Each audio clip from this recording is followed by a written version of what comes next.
"Certainly then, Sam. My name is Sherlock Holmes, and this is my colleague, Dr. Watson.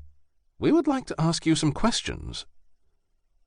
As Holmes said this, the face of the landlord betrayed his instinctive suspicion. Holmes at once reassured him. "Please, do not be alarmed. The questions I have do not concern you, but I assure you that your time will be well reimbursed."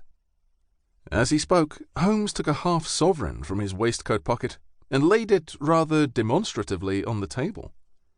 Mr. Knox looked less doubtful and then said, "Well, sir, no promises, but if I can answer your questions, I will." "Good, Sam. Then first we need 2 tankards of your best, and please bring one for yourself. And then we will sit together, as it will make it easier to talk with one another." Sam smiled and almost turned on his heel. However, having missed breakfast and with only a small snack in the Crystal Palace, I thought it prudent to lay a better foundation before consuming Sam's beer. I asked before he disappeared, "Sam, have you anything good to eat at this time of day?" Sam stopped and then said thoughtfully, "Well, there is still some of yesterday's ham and egg pie, sir." "That sounds splendid," I replied. "Then you may bring me a portion." With this request, he continued out to the public bar. A few minutes later, we were sitting together, and Holmes began. "If I am not mistaken, I believe you have a certain Reuben Healy lodging here. Is that so?" "Yes, that is so," he replied, rather unwillingly, as it seemed.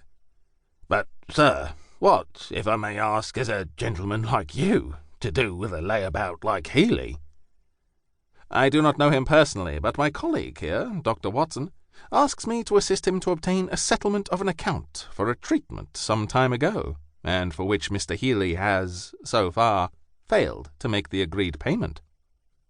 I knew nothing of this, of course, and was almost overcome with the fragment of pie in my mouth. To avoid coughing, I struggled to remain calm, and this, in turn, brought tears to my eyes.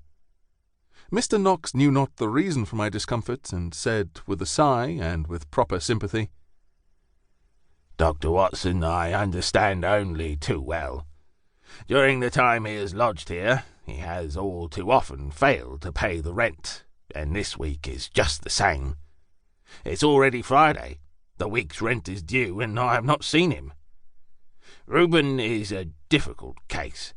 Either he loses his money at cards or betting, or he drinks himself insensible. I would have put him out long ago, but my wife, Ruth, stops me. I think Reuben reminds her of our son, lost years ago, at sea, and I value my peace too much to argue." Holmes discreetly changed the subject without comment. "Does Reuben have a regular employment?" "To be honest, sir, I cannot rightly say. I don't think so. When he first lodged here, he was out at 6 o'clock in the morning to take work in the docks, and as he is very strong, he seems to have been engaged here and there. But I understand that he lost that because he was always in arguments, and even in a fight with his gang foreman." "Would you know if he is now in his room?" "I know he is not, Mr. Holmes." "Really, Sam?" "Yes, I would take a safe bet on it." Holmes said nothing, and Sam enlarged upon his remark. "Reuben lives upstairs, and the only way in and out is to go through the public bar. That's the only street door. The pub entrance is our front door. As soon as I lock it, no one else can come in or out. I keep the key. Reuben went out yesterday and has since then not come back. He is certainly not in his room, and perhaps he has slept off his hangover somewhere on the street corner. It would not be the first time." Here Mr. Knox broke off and took a deep draught from his beer, before continuing rather more agitatedly.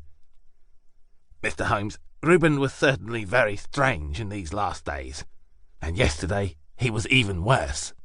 "Was he now?" asked Holmes, apparently disinterested, although I knew he would be burning to know what the landlord would say next. To keep listening to this audiobook, I've left you a link in the description so you can do it, at no cost thanks to Audible's 30-day free trial.